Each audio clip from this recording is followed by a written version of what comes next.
नमस्कार दोस्तों। 76% 4 महीने में ये आपको देखकर मजाक लगेगा, लेकिन ये रियलिटी है और इसे मैं लाइव एग्जाम्पल के साथ दिखाऊंगा। ये 400% भी हो सकता था। आईपीओ मार्केट में जो एक्सपेक्टेड रिटर्न है वो मिल जाते हैं, रिस्क थोड़ा कम होता है। शेयर आप डेली बेचते हैं, खरीदते हैं, उसमें थोड़ा रिस्क ज़्यादा है, लेकिन आईपीओ में एक्सपेक्टेशन पता होता है कि इतने पे लिस्ट होगा, तो जैसे लिस्ट हुआ तुरंत आप बेच के निकल जाइए, अपना प्रॉफिट बुक कर लीजिए। तो दोस्तों पहले आईपीओ होता क्या है? तो आईपीओ क्या है कि जो भी कंपनीज हैं वो सोचती हैं अगर मैं जो है पैसा उधार लेता हूँ बैंक से, तो बैंक को कुछ ना कुछ गिरवी रखना पड़ेगा और उसके बाद बैंक को रेगुलर मंथली जो है इनकम भी पे करना होगा और ईएमआई भी पे करना होगा। लेकिन अगर वो आपसे पैसा लेती है तो आपसे क्या करती है, वो आपको हिस्सेदार बना लेती है। तो अपने प्रॉफिट में उससे जो प्रॉफिट होता है उससे वो आपको डिविडेंड देती है, या फिर आपको क्या पता है, आपको जो उसका प्राइस है, शेयर प्राइस, जैसे जैसे कंपनी ग्रो करती है उसका जो शेयर का जो प्राइस होता है वो ऊपर होता है, उसका वैल्यूएशन बढ़ता है, उसका शेयर प्राइस बढ़ता है। तो इस तरीके से जो आईपीओ होता है, आईपीओ अच्छा है उसके लिए, कंपनीज के लिए पैसा इकट्ठा करने का, तो इसलिए वो कंपनी जो है आईपीओ लेके आती है। अब ये देखिए दोस्तों, ये आपके पास आपको मैं जो है लाइव एग्जांपल दिखा रहा हूँ।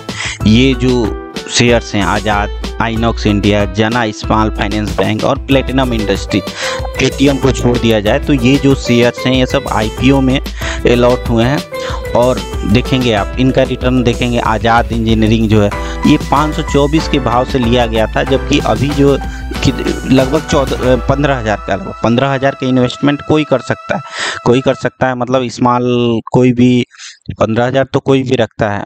कंपनीज को देख के, मतलब अपना असेसमेंट देख के कि कंपनी जो है ग्रोइंग कंपनी है कि नहीं और अच्छी कंपनी है कि नहीं। मैं ये नहीं कह रहा हूँ कि आप खरीदिए, आपको लॉस हो सकता है, ये ऐसा मार्केट ही ऐसा है कि इसमें थोड़ा रिस्क है, इसीलिए रिटर्न है जो है। लेकिन अगर आप चूज करते हैं देख के ग्रोइंग कंपनी, ग्रोथ को देख के कंपनी प्रॉफिट मेकिंग है कि नहीं, कि जरूरी फायदा होगा। अब देखिए मैंने पेटीएम का शेयर लिया था, ये कंपनी जो है लॉस मेकिंग कंपनी है, फिर भी मैं इसको लिया तो मुझे लगा कि ग्रोथ अच्छा होगा। लेकिन जनरली जो है अगर कोई कंपनी जो है लॉस मेकिंग है उसको नहीं खरीदना चाहिए। अब देखिए एकदम से जो है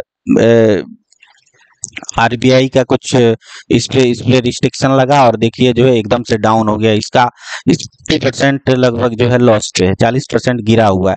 लेकिन ये देखिए ये सब शेयर्स जो है सब आईपीओ में मिला हुआ, 4 मंथ के अंदर मिला हुआ। आजाद का देखेंगे 524 रुपया में खरीदा था और 1315 हो गया, 1.5 गुना हो गया। सोचिए जो है ये 4 महीने के अंदर 1.5 गुना, बताइए पैसा जो है 1.5 गुना होना बहुत बड़ी बात है। और धीरे धीरे हुआ है, इसका जो लिस्टिंग हुआ था वो 40% के लगभग पे हुआ था, लेकिन देखिए अभी 1.5 गुना हो गया। अच्छी कंपनी, अभी मैं बेचता हूँ इसको जो है तो 22,162 रुपये का प्रॉफिट है। बताइए 15,000 लगा के 22,000 रुपया मिल रहा है, तो बहुत अच्छी बात है। आइनॉक्स इंडिया देख लीजिए, आइनॉक्स इंडिया जो है 660 रुपया में खरीदा, 1391 रुपया अभी प्राइस चल रहा है। 110% का रिटर्न है, 110%, मतलब डबल से थोड़ा ज्यादा हो गया। इसके बाद जना स्मॉल फाइनेंस बैंक, अब देखिए जब जना स्मॉल फाइनेंस बैंक का आईपीओ मैंने अप्लाई किया था तो मुझे पता था कि इसकी जो लिस्टिंग है वो उतनी अच्छी नहीं होगी, लेकिन मैंने इस पे इसलिए बेट लगाया था, इसलिए इस पे भरोसा किया कि इसका जो फाइनेंशियल्स थे वो बहुत अच्छे थे, लग रहा था ग्रोइंग कंपनी है और अच्छा परफॉर्म करेंगी, और ये आईपीओ मुझे मिला। और देखिए ये जो है जब लिस्ट हुआ तो लॉस में 414 है ना, ये 410 पे लिस्ट हुआ था और नीचे गया था। लेकिन अभी देखिए ये 2 महीने हुआ होगा इस आईपीओ को, अभी देखिए इसका रिटर्न कितना है, 60% है। पेटीएम छोड़ दिए, पेटीएम मैंने आईपीओ में नहीं लिया था, पेटीएम ऐसे ही मैंने जो है शेयर लिया था। जो प्लेटिनम इंडस्ट्री, देखिए प्लेटिनम इंडस्ट्री जो लिस्ट हुआ था वो 32% है, 32% पे, लेकिन बीच में गिर गया था कि एकदम जितना का लिया था उतने पे ही चला गया था। लेकिन फिर से देखिए जो है अच्छा ग्रोथ है, ये कंपनी अच्छी, मतलब अच्छी, मैं ये नहीं कह रहा हूँ आप परचेज कीजिए, अपना रिस्क एनालिसिस सब सोच के कितना रिस्क ले सकते हैं आप उसके बेसिस पे लीजिए, लेकिन देखिए कितना अच्छा रिटर्न है। तो इस तरह से चलिए आगे देखते हैं हम इंडिविजुअली किस तरह से शेयर्स का मूवमेंट हुआ है और किस तरह से इन चारों शेयर्स ने कैसे रिटर्न दिया है लिमिटेड। ये कंपनी बहुत ही अच्छी कंपनी है और इसमें सचिन तेंदुलकर की भी हिस्सेदारी है और वो लोग बहुत पहले ही खरीद लेते हैं। उन लोगों का रिटर्न तो इस समय 1000 गुना पे होगा। अब देखिए ये जो शेयर्स देखिए यहाँ पे 700 समथिंग का लिस्ट हुआ था, लेकिन इसका रिटर्न देखिए अगर हम लोग तो इशू प्राइस पे बात करेंगे तो 151% रिटर्न इसमें मिला है मुझे।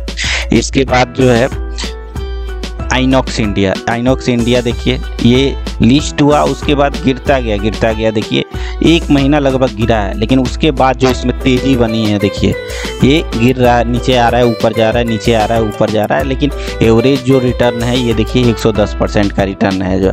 इसके बाद जाना स्मॉल फाइनेंस बैंक तो मैं बता ही रहा था इशू प्राइस से लॉस पे लिस्ट हुआ था, उसके बाद देखिए गिरा भी है, मतलब इस लेवल पे भी ले सकते, इस लेवल पे लिए होते तो अभी ये 70% का रिटर्न होता है। लेकिन आप क्या है मार्केट में एक्सपेक्ट नहीं कर सकते हैं, जब इन सब का रिजल्ट आता है, जाना स्मॉल फाइनेंस बैंक का रिजल्ट आया था देखिए एकदम से बूम हुआ है कि 20% का अपर सर्किट लग गया था पिछली बार। तो इसमें जो रिटर्न है वो लगभग 60% का। आप देखिए प्लेटिनम इंडस्ट्री लिस्ट हुई, उसके बाद देखिए कितनी तेज़ी से गिरी है, ये लगभग 180 पे आ गई थी। सोचिए 180 पे आ गई थी, 32% पे लिस्ट हुई थी, 180 पे आ गई थी, लेकिन देखिए फिर ये बढ़ी है, फिर गिरी है, फिर वही 180 के उस पर, लेकिन फिर जो है गिरी है। लेकिन उसके बाद चूँकि कंपनी अच्छी है, ग्रोइंग कंपनी है, मैं ये नहीं कह रहा हूँ इसको परचेज कीजिए, लेकिन आप अपना रिस्क और एनालिसिस असेसमेंट करके तब परचेज कीजिए। ये मुझे लगा कि हाँ ये कंपनी जो ग्रोइंग कंपनी है, अच्छी कंपनी से फाइनेंशियल अच्छे है, इसका IPO लगाया था मैं, इसमें जो है होल्ड करके बैठा हूँ। मुझे लगता है कि हाँ इसका रिटर्न अच्छा आएगा। देखिए 29%, फिर मतलब 32% से 0% आया रिटर्न, लेकिन फिर से ये 29% हो गया। एक्सपेक्टेशन के बेसिस पे ही मार्केट चलता है, एक्सपेक्टेशन और एनालिसिस, मतलब अगर आपको पैसा लगाना है तो थोड़ा आपको एनालिसिस करनी पड़ेगी फाइनेंशियल्स जो कंपनीज़ के हैं कैसे हैं। और अगर आपको वीडियो पसंद आया तो लाइक, कमेंट, शेयर और सब्सक्राइब करें। Thanks for watching.